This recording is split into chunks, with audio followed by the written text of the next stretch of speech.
غسل جنابت کا طریقہ۔ حضرت میمونہ رضی اللہ عنہا بیان کرتی ہیں کہ رسول اللہ صلی اللہ علیہ وسلم نے غسل کا ارادہ فرمایا تو سب سے پہلے دونوں ہاتھ دھوئے۔ یہ غسل جنابت یعنی ناپاک جب انسان ہو جائے تو اس کے بعد پاک ہونے کے لیے جو غسل کرنا ہے اس کا طریقہ۔ تو آپ صلی اللہ علیہ وسلم نے سب سے پہلے اپنے ہاتھ دھوئے۔ ہاتھ کیوں دھوئے؟ کیونکہ باقی کام سب ہاتھوں سے ہی کرتا ہے انسان، تو اگر صفائی کرنے والے ٹول صاف نہیں تو صفائی کہاں ہوگی۔ پھر شرمگاہ کو دھویا یعنی استنجا کیا۔ پھر بایاں ہاتھ جس سے شرمگاہ کو دھویا تھا یعنی استنجا کیا تھا زمین پر رگڑا، پھر اس کو دھویا۔ زمین پہ کیوں رگڑا؟ اس لیے کہ اس زمانے میں صابن اس طرح اویلیبل نہیں ہوتا تھا، تو مٹی پاک کرنے والی ہوتی ہے، مٹی کے اندر ایسی صلاحیت ہوتی ہے جو جرمز کو کل کر دیتی۔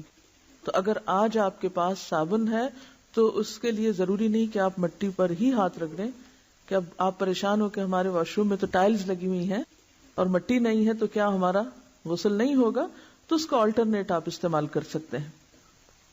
پھر کلی کی اور ناک میں پانی ڈالا، پھر چہرہ دھویا، پھر کوہنیوں تک ہاتھ دھوئے، پھر سر پہ پانی ڈالا اور بالوں کی جڑوں تک پانی پہنچایا۔ یعنی صرف پانی ڈالا ہی نہیں بلکہ مل کے سر کو بالوں کے جڑ یعنی جہاں سے بال اگتے ہیں اس سارے حصے کو خوب تر کیا۔ 3 بار سر پر پانی ڈالا، پھر تمام بدن پر پانی ڈالا، یعنی پہلے سر پہ 3 بار ڈال کے اس کو سارا دھو ڈالا، پھر پورے جسم پر پانی ڈالا، پھر جہاں آپ نے غسل کیا تھا اس جگہ سے ہٹ کر پاؤں دھوئے۔ تو اس کا مطلب ہے کہ باقی وضو آپ نے شروع میں کر لیا اور پاؤں دھونے کا عمل بالکل آخر میں کیا۔